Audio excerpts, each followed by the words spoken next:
Ojo, ayolah makan. Hah? Nggak lapar korbannya? Pilihlah kau makan. Kalau lapar pun aku, ya biar aja aku tahan-tahan. Kenapa? Kenapa kau berdadi sama Uco? Hah? Ada masalah apa sih? Siapa yang nggak merdadi coba?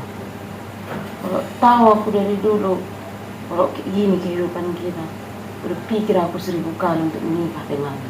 Maksudmu gimana sih Uco? Menyesal kau ya? Iya. Menyesal kau menikah sekarang dengan aku? Adalah sedikit penyesalan. Pikirnya dulu gak kali hartamu, banyak usahamu, banyak kontrakanmu.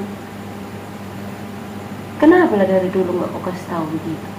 Kalau gak ada hartamu satu pun. Kok kasih tahu kok? Kalau aku nggak punya apa-apa.